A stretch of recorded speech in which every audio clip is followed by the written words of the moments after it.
Now, following his budget yesterday, the Chancellor, Philip Hammond, was in Dudley this morning to give the government's backing to our region.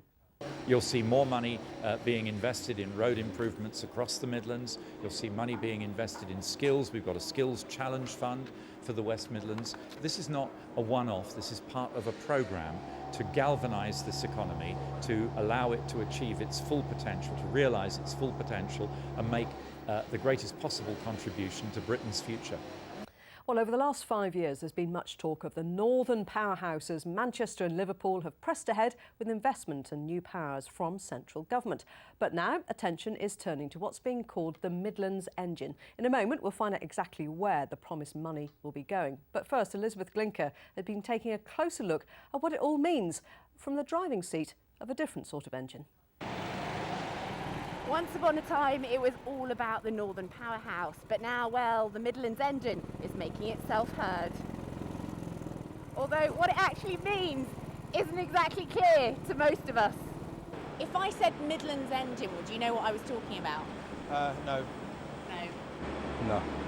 Don't actually know any background to it or what it is. It means bringing the Midlands area together and trying to grow the economy together as a unit. You actually know what it is. You're the first person I've spoken to who knows what it is. I read it. I had to Google it though. Well, whether we know it or not, it's about rebalancing the economy away from London. And it is now a real organisation with a man in charge. Our competition for the future is Shanghai. It's New York. It's Frankfurt. We have a lot to offer. And by coming together in the way we are as the Midlands engine, it enables us to talk about those things with one voice. And after high-speed rail got final approval, that voice is calling for further improvements to our rail and road networks. My goodness me, how many of people here in the Midlands have been stuck in traffic jams, have been stuck because of the amount of freight that's on our roads. We have to address those. You know, productivity here in the Midlands is 10% lower than elsewhere in the country. One of the reasons for this is the poor connectivity. And it's not just about transport, it's also about business and skills. The Midlands engine will push investment in training and apprenticeships so that companies can grow. It might not be the complete answer, but I think it's going to be a huge help to us because there's a gap where we haven't got younger people coming through yet. So, it's about better training, better transport. And of course, it's also about reputation and being noticed. Elizabeth Glinker, BBC Midlands Today, on the racetrack. Having far too much fun. So that's given us a little bit more of an idea of what the Midlands engine is. Our political editor, Patrick Burns, is with me. You've been leafing through the strategy document, you lucky chap. Give us a few ideas about the keynote themes, Patrick. Well, the big theme, Mary, is big money. £392 million.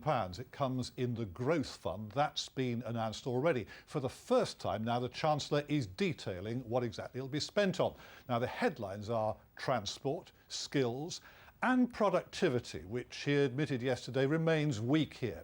Now, it's far too long a list for me to go all the way through now, but among the more eye-catching projects, the Black Country benefits from £25 million to ease notorious traffic bottlenecks. In Coventry and Warwickshire, £11 million for skills and training, including a new apprenticeship academy at the University of Warwick. In Hereford, a new high-tech university to train the next generation of engineers. So that gives us a little more detail on the figures. What have Labour had to say about this, Patrick? Well, we've been talking to one senior Black Country Labour MP who chaired the Commons Business Select Committee in the last Parliament. He sees a stark contrast between the government's lofty ambitions on education and training and the real-term squeeze on schools funding. The initiative is very welcome, but it does not recognise the scale of the issue presented to it. I am meeting head teachers across the borough to discuss the problems that they are having with funding in the schools and the barriers that puts up to giving children the best possible start in life. Well, Patrick, we've been saying that the Midlands engine is our answer to the northern powerhouse. But if that's the case, why is Mr Hammond finding £90 million for road improvements in the north and £23 million for our roads?